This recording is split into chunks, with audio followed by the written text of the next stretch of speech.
Welcome to Rated Radio. I'm Shane Wyndham. And I'm Ray Zander. This is Get a Grip versus Our Band Apart. I hope you're ready for a fight. Roll the intro.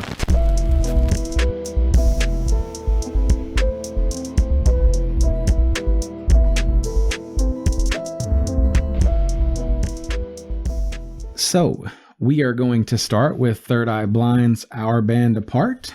Ray picked one album, I picked the other. These were hand-chosen, mine again, because I hadn't heard Our Band Apart. Mm-hmm. I've been waiting so I could listen to it for the show specifically. And I had never heard either one of these albums. You hadn't heard Get a Grip, but you picked it? Mm-hmm. I'm guessing because of the hits. Yeah. Okay. Yeah, I wanted to see what more that album had to offer. I knew like the hits obviously on it, but I wanted to see if it was strong throughout I'm spoiling it a little bit, or as strong as I thought it was.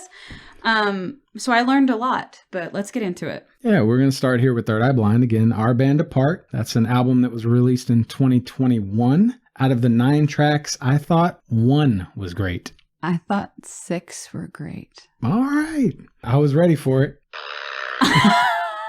I wish you would have did it. Well, you liked the album a lot. I apparently. did, but I wish you would have did it for comedic purposes. I was shocked. And I'm a big Third Eye Blind geek too, so it's a little strange for me, but bottom track was Goodbye to the Days of Ladies and Gentlemen. My bottom track was Again. And my top track was Dust Storm. And my top track was The Dying Blood. Music makes me feel like I'm watching autumn leaves fall without wind.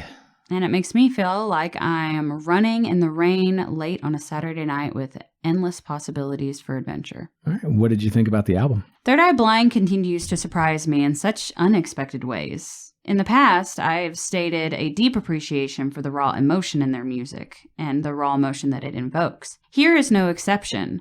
Their Bleachers-esque 80s indie sound is pleasant to the ear on a brisk summer night stroll. Still so many years later, it carries the sound of reckless youth at its finest, and this alternative rock album from a highly underrated artist will quickly make my discography any day. Okay. What did you think, Shane? If you've ever thought, I wish Third Eye Blind was softer, then this might be right up your alley. I love soft boys. The disc is the closest comparison to their Ursa Major album that yet exists in their discography, in my opinion. It's got a lot of gentle fuck songs by The Cure energy, with some shoegaze sensibilities to keep it grounded in listenability, but its mellow and whispery approach may not be to every listener's liking, my own included. As a day one fan of this group, I admit to thinking the effort is middling in the realm of my own tastes. Breezy poeticism and a refreshing approach to sound layering just aren't enough to carry me into the wow factor. I crave epic choruses at the very least, and those are super sparse here. Jenkins clearly favoring a milder approach to linking verses with simpler variations on each song's theme.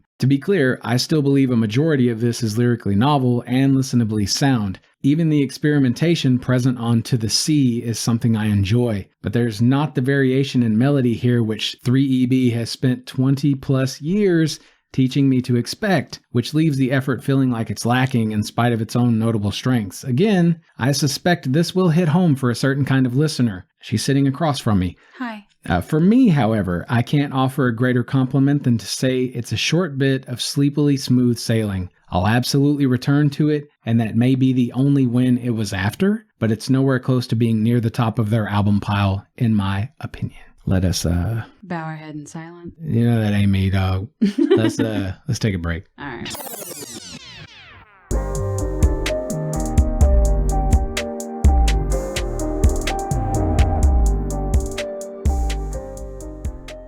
I want to rock right now. Oh, man.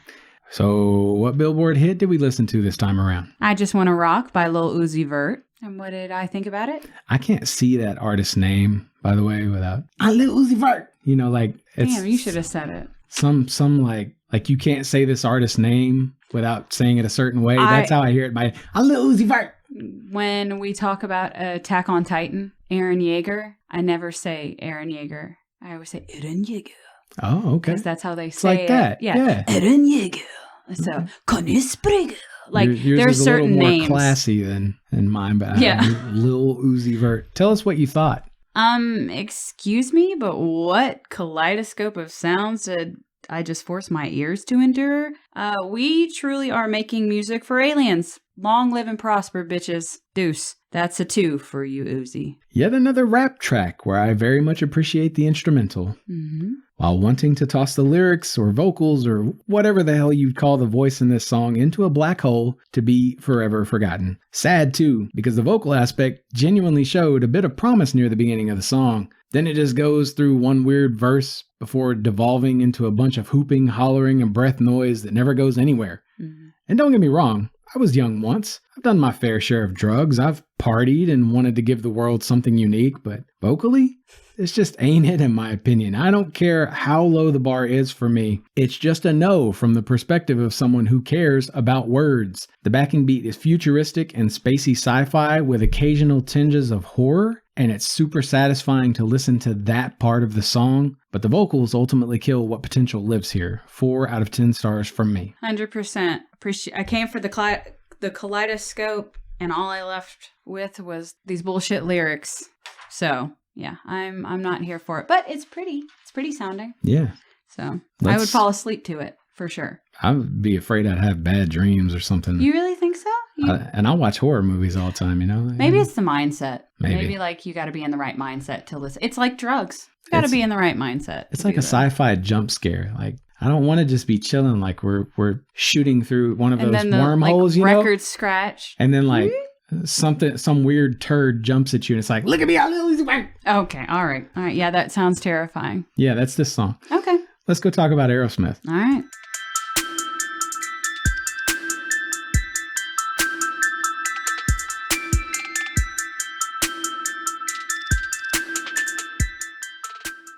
Specifically, Get a Grip by Aerosmith from somewhere here, 1993. Out of the 14 tracks, I thought 8 were great. I thought 4 were great. My bottom track was Intro. My bottom track was Intro or Eat the Rich. My top track, Eat the Rich. Crying is a close second, I'll say that, but Eat the Rich all day, every fucking day. I know, and I know why it's here. And maybe this comes from a place of like I hear it all the time now. Okay. So maybe it's a matter of I know it's popular. I've heard it before. I'm just like, I'm over it right now, or at least I was when I listened to it. Anyway, we're not here to talk about my bottom. We're here to talk about my top. My top is Crying or Line Up. Okay. Do you know? Line Up. Do you remember what Line Up is from? It's a movie. I had never heard Line Up before, I don't think. Line Up is an Ace Ventura when it goes on the montage of hunting down all of the past football players. And he's running alongside that one that's running on the track. And it is from the first film. Yeah, and he chloroforms him. Yeah. The song that is playing is Line Up by Aerosmith. So I have always really, really enjoyed that song because of Ace Ventura. How does the music make you feel? Like I'm dehydrated at the pool. Okay. And the music makes me feel like I'm auditioning to become a Dallas Cowboy cheerleader in the late 90s. Tell us what you thought about the album. Well, I've given praise from the start in the past. Sadly, I bring you disappointment. To start, Get a Grip gets off on the wrong foot with me, with mediocre experimentation and a little goofiness, and then they fall into the same old song and dance formula. It's only until we get to songs like Cryin' does it start to turn into something special. After that, it's like the band woke up and started to get serious about some power ballads with some actual emotion. A little late, guys, but I'm glad you finally showed up nonetheless. What did you think? I like what you thought, by the way. Thanks. Genuinely, a compliment. Awesome. Thank you.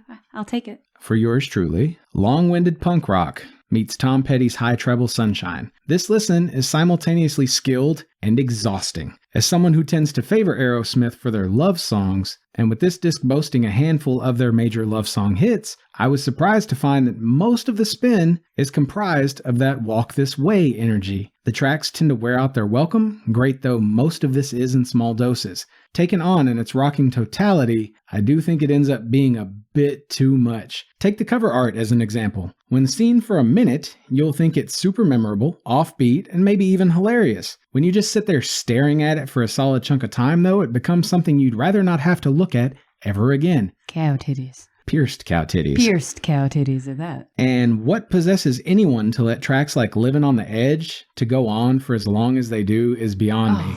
Yeah. Since it essentially ruins what is otherwise a stellar bit of brilliance. Tyler also does a fair amount of flirting with the Chili Peppers vocal style in spots here, which has mixed results. Sometimes strong and otherwise expectedly cheesy. Enough of these negatives combined see much of the music bleed into an overall impression of samey intensity. The intensity is completely appropriate given the environment, but the tracks are strong enough that they deserve better than these critiques on the whole. Unfortunately, the disc doesn't afford listeners nearly enough room to breathe. It's like reaching a killer climax with a new lover, only to realize they immediately expect a dozen more to follow. We can go off and on all night long, but that hours on end fucking stopped being interesting to me when I was 21. I know a lot of people want to remember this disc as a classic spin, but maybe age is finally getting the better of my ears here. The hits are great. There are plenty of hidden gems as well, which I likely wouldn't skip over in a giant shuffled playlist. And that Eat the Rich song has been my bread and butter crank it jam lately because of the utter shit show our nation's become, what with an unelected robber baron trying to dismantle our social safety net and squeeze the working class we all belong to into abject destitution. Make pitchforks great again, goddammit. But all I keep walking away from this album thinking is that there's too much air in its balloon. The bush could use a trim if you catch my chainsaw. Don't look at me. I'm going to hide behind my mic. Please like or subscribe if you're still listening. And remember, you can send us all kinds of feedback to rated_radio@yahoo.com. Ray, yeah. Who won? Third Eye Blind actually took it from me this week. I was a little disappointed with Get a Grip. The hits are what I expected, but everything else fell a little short. And Third Eye Blind surprised the hell out of me. So I'll take it. Yeah, I'm giving it to Aerosmith, but I do think this is another situation where, much like with 1984 and Tortured Poets Department, even though those are both real massive works of art in their own right, these albums, they're kind of complete opposites. Mm-hmm. And I loved how to the point Our Band Apart was, and I loved the unique approach. Mm-hmm. It's too mellow for me. Yeah. I've got to give it to Aerosmith, even though we ain't going 12 rounds back to back. It ain't happening. We need better breaks. Yeah. Get a Grip did not feel as genuine to me. And I think that's the reason why I leaned more towards Third Eye Blind, is because while it was mellow, it did feel more sincere. And Aerosmith, with the exception of those power ballads, it was pretty vapid. So, okay. Yeah. So Eat the Rich wasn't vapid. But no, it wasn't. It wasn't. But, some of those other ones, including Tighten Up. Even Tighten Up is pretty vapid. There's not a whole lot of depth there. But some of the sex songs, they're not horrible on Get a Grip. I was surprised. What would you classify a sex song on Get a Grip? Like Crying? Amazing? Like Flesh? Yeah, maybe I liked Flesh. I don't know. What track was that? 6. No, I did not like Flesh. I don't like Flesh. I did. Okay. I didn't like it as much as some other ones. Yeah. I got a 4 for me, so. I mean, you can't go wrong with Amazing, Crying. Even Living on the Edge. It's wonderful until you hit that last minute and a half, and they just keep doing it. And you're like, okay, we get it. But it also reminds me of, remember that period in time where I think, was it a truck commercial that used Living on the Edge a lot? Some commercial used Living on the Edge so much. And I remember thinking, God, can we stop with this song? Your brain is much better remembering. I associate it with TV shows, commercials, movies, like little pieces of them. Mm-hmm. I can remember what I thought of it as on the whole.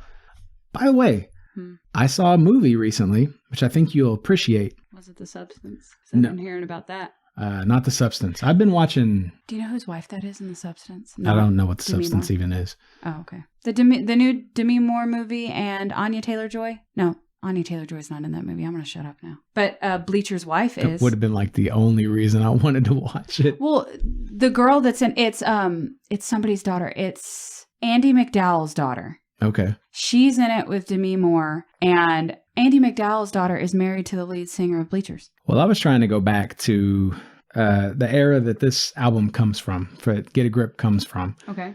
Very 90s Billy Bob Thornton type, rockin' energy. Yeah. I've watched some Billy Bob Thornton films recently, things like Waking Up in Reno or Jane Mansfield's Car, which I liked those. You watching The Landman?